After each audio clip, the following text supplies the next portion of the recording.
right, now that we have a new ink cartridge loaded, what we're going to do is we're going to make a blank master to make sure that there aren't any kind of residue ghosts of previous print still existing on the master plate of the cartridge. So to do that, what we do is we press the Make Master button. Once you hit it, it will turn blue. All right, and then you hit the Start button. And it's going to go ahead and start making a master. Sometimes at this stage, you will see the screen, instead of saying making masters, say it's auto idling. What that means is you've loaded a whole new color and it's pushing new ink into the cartridge. If that happens, it takes about 30 seconds. Just let it do it. But then as soon as it's finished, that sort of reloading of ink, it will make the master and kick it out. Because we didn't have anything in our Risograph, the master that was sent out is completely blank. But at the next step, what we're going to do is we're going to lay an image down and make a master that has our drawing on it. So let me show you how we do that. I've set up two images that I'm going to print using the Risograph. I have a line layer with just a little bit of black and white tone, but then I have a tone specific layer, which is what I'm going to print first. My intention is to have this tone layer be printed in teal, which is what I've just loaded into the Risograph. And then I'll follow it up in a video that'll come after this one with a line layer, which I intend to print in black. All right, so here we go. I'm going to take my tone layer. You can see I have it on the light table and it's a little tough to see, but you can see that when I perfectly align these two pieces of paper face up, the tone aligns directly under this line layer. So I'll be printing it in two separate runs, but hopefully the images will align and my little cat ding will look like a teal and black cat, and also the touch points for the Risograph will have a teal color that mimics the blue color on the actual machine. So let's go ahead and print the under layer, or the first layer, which is going to be teal. Here we go. I'm going to take this over to the machine, place the image face down, and so this is right side up for the paper. I'm holding from this upper left corner, tilting it face down, so now the upper left corner is down at the lower left.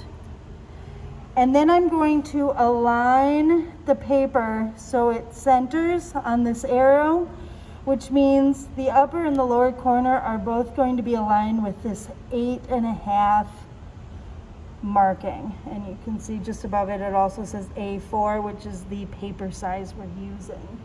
Another thing that's smart to do, especially for registration of the next layer I do, is when I have this in position that I'm going to make my master print from, I'm going to make just a little line on the back of the paper that aligns right with this point of the arrow. So then I know exactly where the paper centers, so then I can align the next layer in the exact same way. You'll see that in the next video. All right, so now I'm going to close the machine, and I'm going to actually use some of these settings to decide the density I want for my master. I don't want the teal, so you can let it do auto density, which I find tends to be pretty dark. I want my teal to be a little bit lighter, so I'm going to set it at a 3.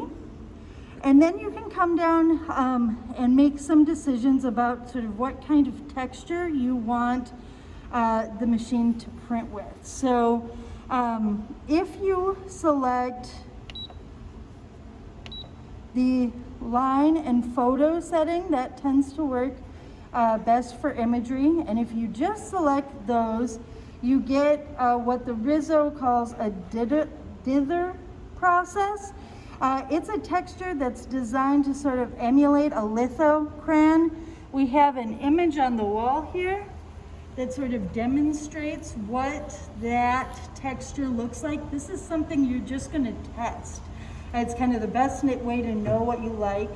But you can either do that dither pattern, or you can go line photo and add a mesh pattern, either coarse, or if you press it again, you get fine.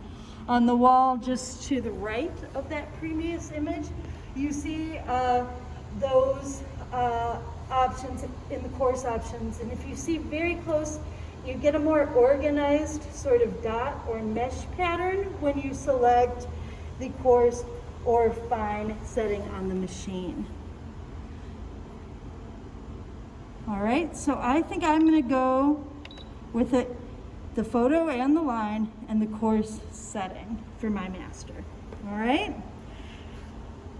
I'll go ahead and to make a master, you press this button, which will illuminate this blue light. It shows me already that it kind of knows it's ready to make a master. So all I have to do is press start.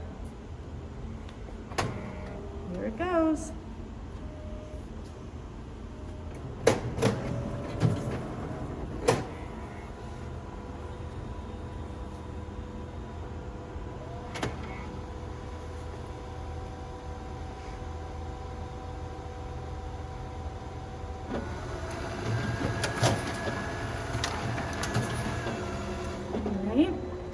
The first one that comes out always has a little bit of inconsistency. You can already see though, I chose that coarse setting, so my kind of flat gray tone is turned into a more sort of dynamic dot pattern, which I think I like. To make sure I like the density, I'm just gonna make a couple more. So maybe I'll do 2, you can just use the buttons here. And so this is, and then you just press start. So that is using the same master we just made, but making a couple more copies. You can see these have already filled out better. I'm really liking the 2 kind of variations. We get a little bit darker, denser teal and a lighter teal that's gonna fall behind the cat shapes. That's kind of exactly what I want. So I don't think I need to change any of my settings. I'm really happy. Although if I wasn't, I could play a little bit with changing this print density to make them a little bit lighter or a little bit darker. You don't necessarily have to make a whole new master. But again, I don't think I need to change anything. So now I'm just gonna make my run. I wanna have 8 of these total, but it's always nice to have a couple that could just be mistakes in case of paper jam. So I'm gonna go ahead and make 11 of this print. So I've typed in 11, hit start, and here we go.